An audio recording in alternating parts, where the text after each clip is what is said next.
everyone, I'm Splash and welcome to the channel. Have you been to the Ashlands yet? Well, then you know that there isn't a very good point to stick around to build an outpost there. With a few exceptions, of course. If you play without portals, or if you're just landing on those shores for the first time. And let's face it, you will probably not build something fancier than a spawn-proofed shelter close to your boat, or a place where you can hide one of those fancy stone portals. That's why this probably is the most pointless build guide you'll ever watch. To make this a little bit less pointless, let's create a scene. You are in your ship, on your way to the Ashlands for the first time. You've prepared everything, even filled up your boat with useful things, like materials for a couple of workbenches, a forge, a stone cutter, a couple of stacks of stone. This will be important, trust me. You also need to bring along some iron, copper, and at least one shield core. With this, you build yourself a shield generator, and you will need this because otherwise your base will burn down during the next ash storm. And last but not least, depending on your playstyle, of course, some materials for portals. Why we need to prepare this trip is kind of obvious. Let's be honest, you don't want to sail back and forth here more than you need. Alright, so we made our way to the Ashlands for the first time, and now we need to clear the area of mobs and spawn proof.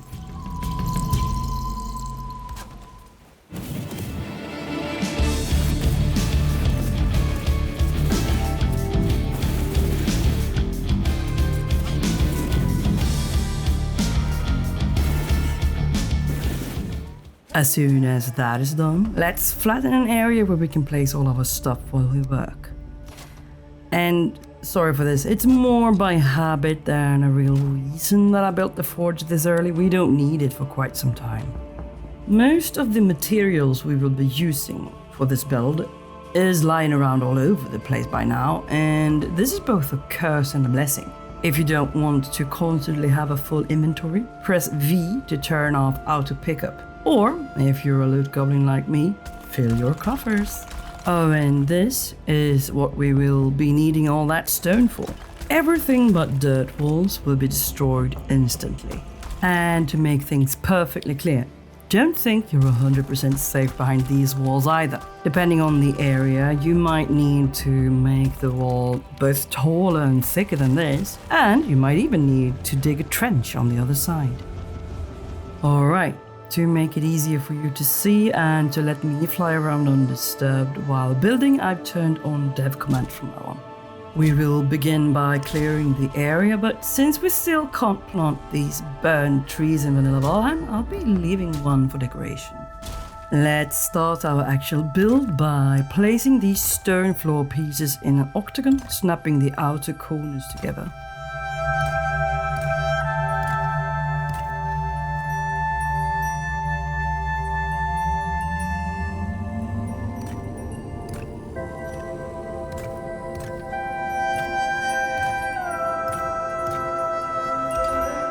For starters, we won't need to fill in the entire floor. Add an extra row of floor pieces to 4 of the 8 sides and leave a hole in the middle. This is where we will keep a campfire so that we can sit down for a reset buff every once in a while.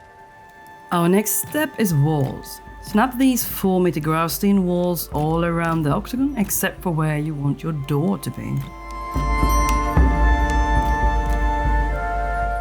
For the next row, use the 4-meter walls with windows to break things up a bit.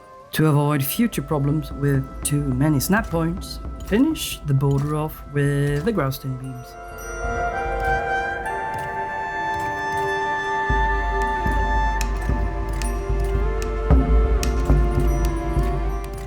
Use graustein pillars to hide all the gaps and create new snap points.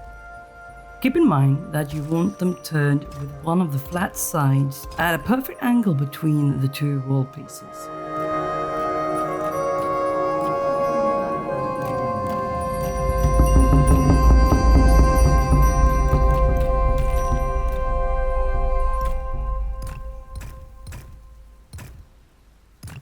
Snap the arches that will be the basis of a roof into place. They should all point towards the middle.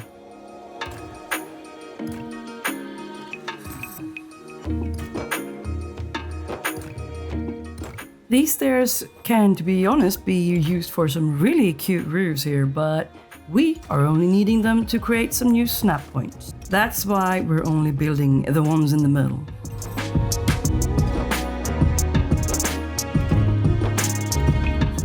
Snap the Growston beams to the stairs.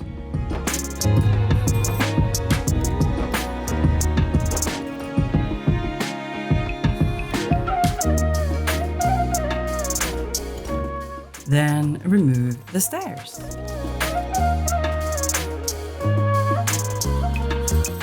When that is done, grab the Growston arched roof corner and snap it into place. You're aiming at the lower corner when snapping these in. The beams up top are for later.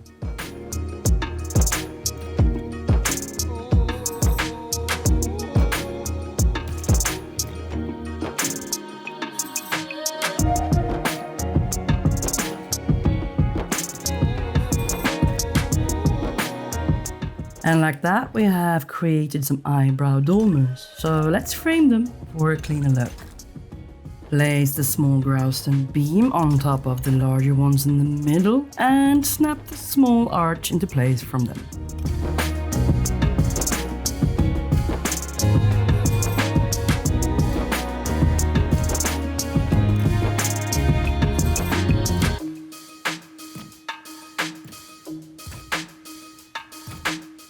There we go. Snap Growston pillars on top of the large arches like so.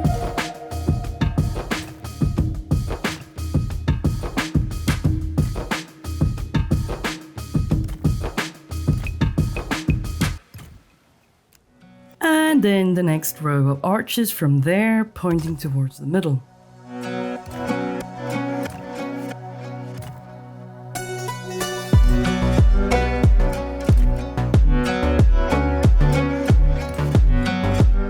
Now we will be needing those snap points we created earlier. Use the arched Growston roof pieces and aim at the top of the Growston beams. Sure, this can be a bit finicky, but trust me, it's much easier with these snap points than it is without them. There we go. Now let's add some stairs. Use either Growston or ordinary stone depending on what you have at hand or what you prefer. We now have shelter and the smoke can get up. If we only want a place to hide a bed for respawn and a portal, this is all we need. If we're doing a no portal run, however, we will need a bit more. So why stop here? Add a new snap points at the top of the roof with the Growston pillar.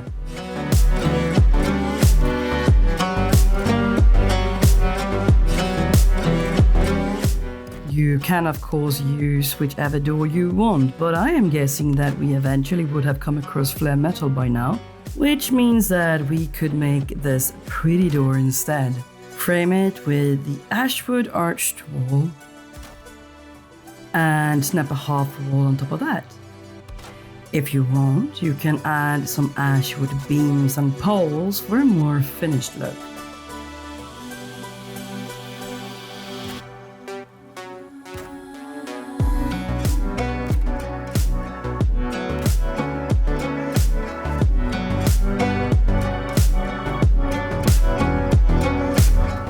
Don't mind me, just grabbing a rest buff.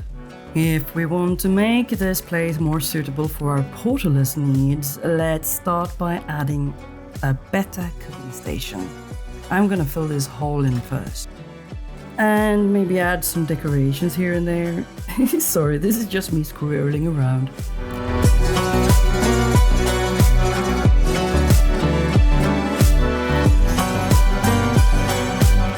Let's remove the wall where we want the fireplace to be. Then add more floor space by snapping 2 stone floor pieces to the existing ones. Add walls to the outside.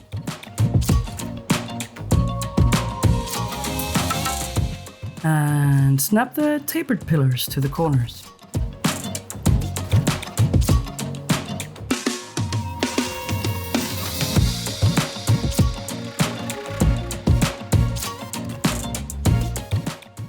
Gausten beams on the top of the wall now to avoid problems with too many snap points later.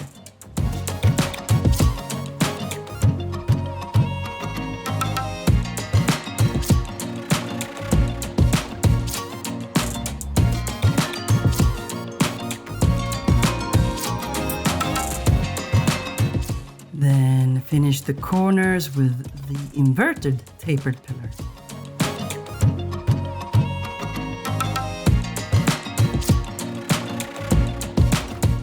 With the Gausten arches, we create the border of the roof, which we will build over the fireplace soon enough. Oh no, not like that. Come on. There we go. Snap another Gausten beam on top of the other ones.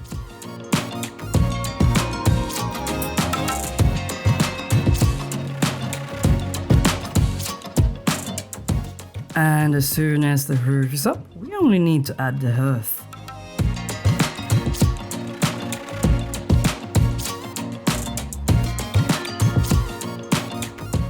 And as I flew about, I noticed that if I added a small beam to the eyebrow windows, it looked much more finished.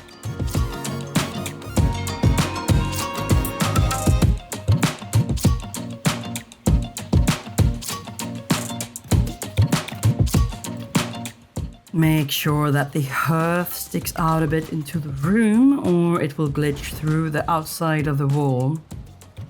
Let's turn these uneven things into a nice fireplace by adding the Gausten arches to the roof pieces. Here we have so many snap points that you have to tap the letter Q until it snaps at the top center, or the arches will overlap.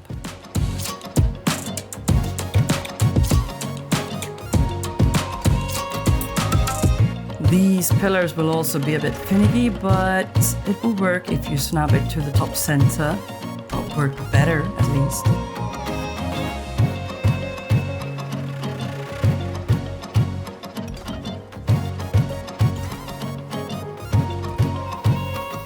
And some more squirreling about.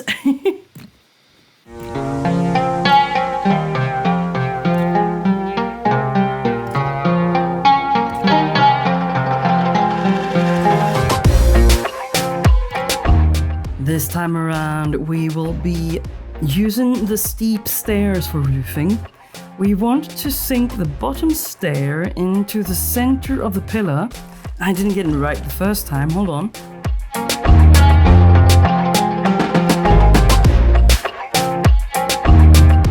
Like that. The top of the stairs should overlap, creating a crown at the top.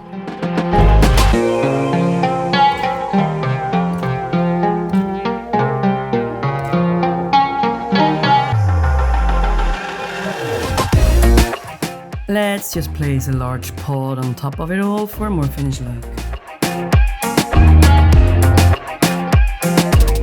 Oh yeah, since I'm using dev commands, I had completely forgotten about the shield generator. Ash storms could have been a really big problem.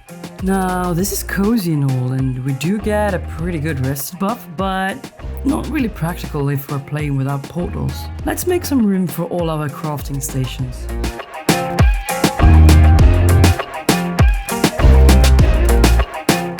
We built these little nooks just like we built the fireplace, so I'll just speed things up a bit here.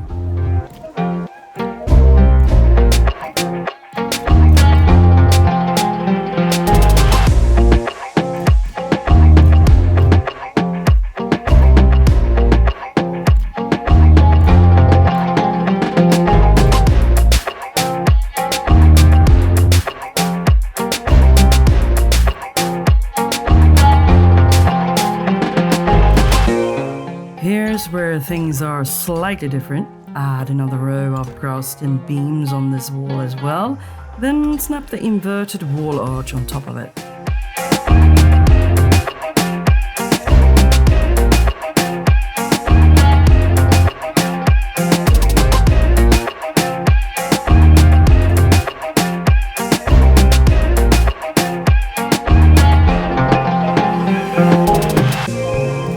Moving forward by quite a bit. I have built 3 of these little nooks, and now we're framing them on the inside, just like we did with the fireplace.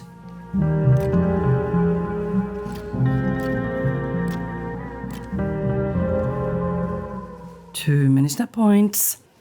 24 hours later. This final step is just decoration and very optional. You want to snap 2 small wooden doors flush against the tapered pillars like this. For those of you who don't know, the bottom of these doors have 3 snap points, meaning that we now can build at 3 different distances from the Growston wall. You want to snap the ashwood poles and beams against the middle of the sides of the doors to get the correct distance. Usually you only need 1 door for these things, but we have an abundance of snap points by now, so aim at the door. And like that, we can add a decorative wall as a second layer to the Growston. Another issue we will have if we would use this outpost more frequently is storage. And since this house is pretty small, I prefer to sink the chests into the floor. Now, depending on what materials you've brought, you make the chests you want. But I prefer these. They don't take up much space, even though they offer good storage. Prepare the ground to make sure only the lids of the chests stick up through the floor. Place the chests, then return the stone floor pieces.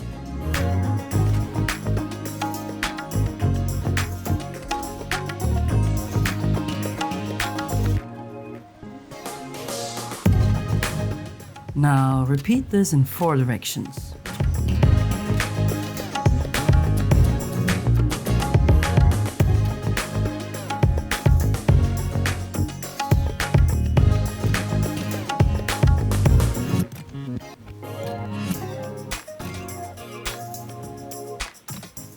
And now for some finishing touches.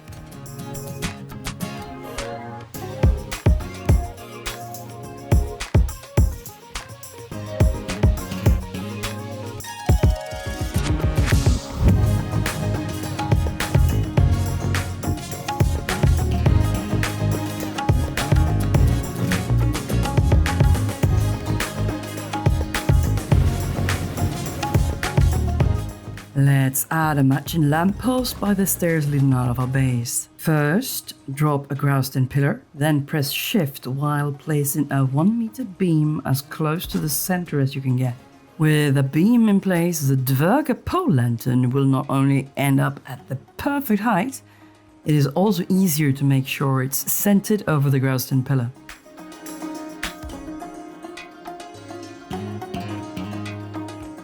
Add the tapered pillar on top, then a thin one next. And last but not least, a small arch. Now you can remove the wood beam without the risk of anything breaking. And this is really not something you need to do, it's just me being fussy because I really dislike clutter. So I usually try to hide the upgrades for the workbenches in the walls or under the floor whenever I can. With a new serving tray, we can plant some mushrooms outside for a bit of color too.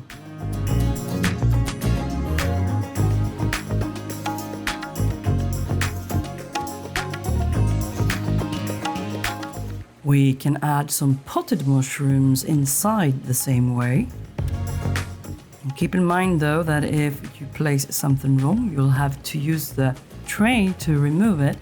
If you remove it without the tray, you'll eat it.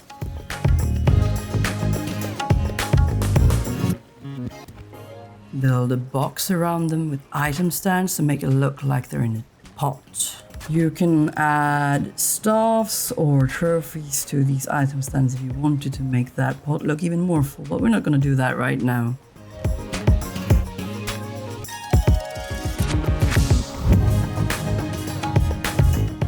And with that, we're done. I have turned dev commands off again, and of course we're in the middle of an ash storm. Let's fire up the shield generator so we avoid a meteor rain on top of our new base.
Thanks for watching. If you enjoyed, please drop a like, maybe even subscribe, and see you in the next one.